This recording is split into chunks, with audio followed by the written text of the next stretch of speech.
Assalamualaikum warahmatullahi wabarakatuh. Perkenalkan, nama saya Najmi Aulin Zahrani, NIM 142220188. Saya dari Prodi Akuntansi angkatan tahun 2022. Hari ini saya akan mempresentasikan terkait materi saya yang berjudul Hubungan Literasi Keuangan terhadap Penggunaan Vintage QRIS pada UMKM. Materi yang pertama akan menjelaskan apa itu literasi keuangan. Literasi keuangan sendiri adalah pada dasarnya adalah suatu individu yang bisa memahami konsep-konsep keuangan yang dapat digunakan untuk menangani keuangan pribadi mereka. Selain itu juga digunakan untuk pengambilan keputusan yang tepat atas penggunaan keuangan dan juga investasi yang dilakukan sebagai perencanaan keuangan masing-masing individu, baik jangka panjang maupun jangka pendek. Literasi keuangan ini sebenarnya penting untuk semua orang, tidak hanya harus UMKM yang melakukan literasi keuangan, namun karena UMKM ada seseorang yang menjual produk, maka sangat penting bagi seorang UMKM untuk melakukan literasi keuangan. Selanjutnya, apa itu QRIS? QRIS sendiri artinya atau kepanjangan dari Quick Response Code Indonesian Standard yang diluncurkan oleh Bank Indonesia pada 1 Januari yang mulai digunakan secara massal di Indonesia pada 1 Januari tahun 2022. Jadi, QRIS sendiri adalah sebuah sistem pembayaran menggunakan kode QR khusus yang dikeluarkan oleh Bank Indonesia yang bisa digunakan untuk melakukan pembayaran melalui banyak bank konvensional.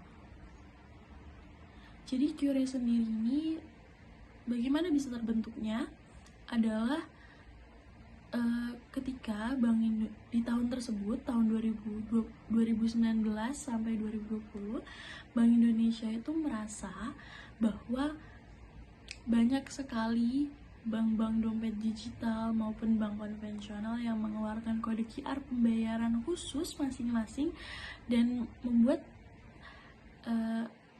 pembayaran melalui kode QR ini terlihat sangat semrawut dan juga ribet terkesannya. Jadi akhirnya Bank Indonesia dengan proyek digitalisasi pembayaran di tahun 2025-nya mengeluarkan QRIS sebagai salah satu jenis pembayaran menggunakan satu kode QR yang bisa terhubung dengan bank lainnya. Jadi sudah tidak memerlukan banyak kode QR masing-masing, cukup menggunakan satu kode QRIS untuk menyelesaikan transaksi menggunakan kode QR. Selanjutnya, apa hubungannya dengan UMKM? Dari data statistik yang bisa kita lihat,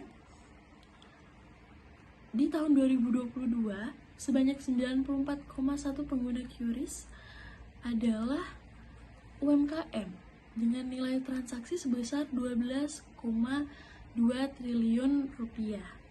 Angka yang sangat besar, dan ini menjadi sebuah pertanda bahwa pengguna QRIS yang terbesar adalah UMKM, dan juga masyarakat itu menyukai jenis pembayaran melalui kode QR, terutama generasi muda yang merasa bahwa pembayaran menggunakan QRIS ini sangat mempermudah. Sayangnya, selama penggunaan QRIS ini ditemukan banyak sekali kekurangan dan juga beberapa biaya-biaya dan misinformasi kepada para UMKM. Misinformasi ini menyebabkan banyak salah prasangka pada UMKM, di mana UMKM merasa merugi ketika menggunakan QRIS dan juga akhirnya stop untuk menggunakan QRIS. Disinilah mengapa literasi keuangan itu sangat penting bagi UMKM, khususnya pengguna QRIS. Karena jadi QRIS sendiri per 1 Juni 2023 itu mulai menerapkan biaya administrasi sebesar 0,3%. Dan diketahui bahwa ternyata ada banyak UMKM yang tidak mengetahui hal ini, bahwa ada biaya admin sebesar 0,3% yang dibebankan kepada penjual.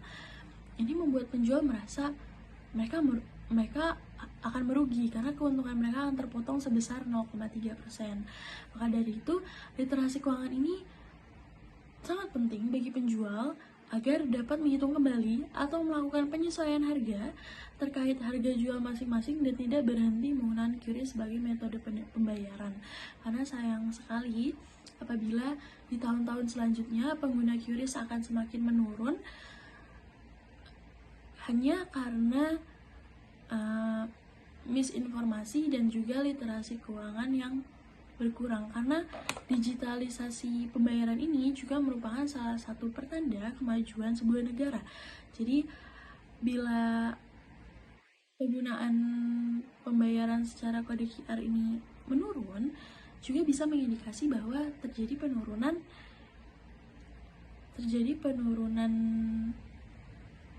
teknologi di negara ini. Sekian presentasi dari saya. Assalamualaikum warahmatullahi wabarakatuh.